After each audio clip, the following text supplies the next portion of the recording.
দুর্বা Rajshahi team হোটেলে এখন থমথমে পরিবেশ, যেমনটা আপনি অনুমান করতে পারেন।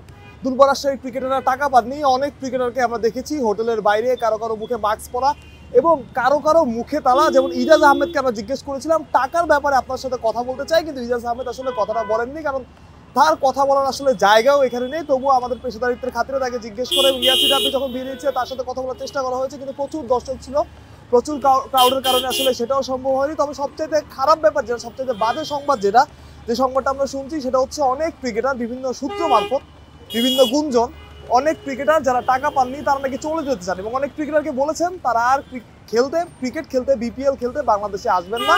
এর একটাই কারণ যে তারা ঠিকঠাক টাকাটা পাচ্ছেন না, তারা যে টাকাটা তারা ডিজার্ভ করেন, যে টাকাটা তাদের পাওয়া না, যতটুকু টাকা তাদের দেওয়ার কথা সেই টাকাটা দেয়নি। এবং অনেকে বলছেন, যতটুকু আমরা জানি, যে ক্রিকেটাররা, দুর্বা রাজশাহীর ক্রিকেটাররা এখন পর্যন্ত একটা টাকাও পায়নি। কোচিং স্টাফরা কিছু কিছু টাকা পেয়েছেন, কিন্তু ক্রিকেটাররা একটা টাকাও পায়নি, যার ফলে তারা বলছিলেন যে অন্য দেশের ফ্র্যাঞ্চাইজি লিগ তো আমরা খেলি।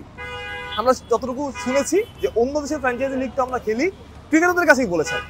কিন্তু কোথাও আসলে বিপিএল এর মতো হয় না, কোথাও বিপিএল এর মতো এইরকম হয় না যে আসলে আমরা খেলতে গেলাম কিন্তু আমাদের টাকা দিল না। এর আগেও বিপিএল এমন অনেক ঘটনা ঘটেছে। অনেক দেশি ক্রিকেটার ক্যামেরার সামনে এসে বলেছেন যে তারা ঠিকমতো টাকা পাননি, তারা ঠিকমতো টাকা বুঝে পাননি, সেই অভিযোগটা তারা করেছেন। এবং আমরা যতটুকু জানতে পেরেছি দেশি ক্রিকেটার যারা আছেন তারা অনেককে জানিয়েছেন যদি তাদের টাকা আজকের মধ্যে, সন্ধ্যার মধ্যে পরিশোধ করা না হয় তবে তারা পরের ম্যাচটা খেলবেন না। এটা কত বড় একটা সেটব্যাক বাংলাদেশ ক্রিকেটের জন্য আপনি বুঝতে পারছেন। একটা ফ্র্যাঞ্চাইজি লিগ, দেশের সবচাইতে বড় ঘরোয়া টুর্নামেন্ট, যেটা দুনিয়ার সবাই জানে, দুনিয়ার সব জায়গা থেকে যেখানে ক্রিকেটাররা খেলতে আসে, সেই ফ্র্যাঞ্চাইজি লিগের একটা ম্যাচ ক্রিকেটাররা বয়কট করবেন, অনেকটা এলাকার ক্রিকেটের মতো।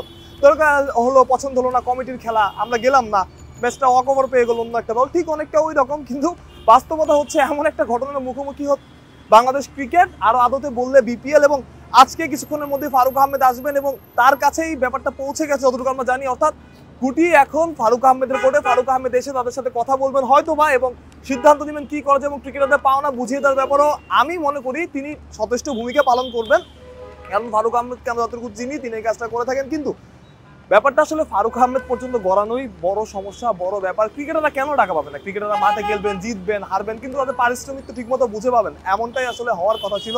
কিন্তু সেখানে সভাপতি পর্যন্ত যেতে হচ্ছে, যেখানে বাংলাদেশ ক্রিকেটের সর্বোচ্চ লেভেল পর্যন্ত যেতে হচ্ছে, এবং প্রতিবারই এই ঘটনাটা ঘটছে, শুধু একবার না।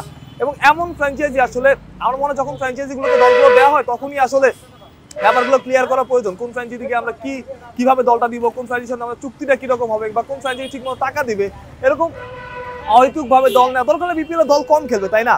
যাই হোক, কিছুক্ষণের মধ্যে ফারুক আহমেদ আসবেন এবং তিনি আসলে বসে বা কথা বলে সিদ্ধান্ত নেবেন। আমরা হয়তো আর কিছুক্ষণের মধ্যে জানতে পারবো কি ঘটতে যাচ্ছে। ততক্ষণ পর্যন্ত বিডি কুইক টাইমের সাথেই থাকুন। বাহ, বিডি কুইক টাইম।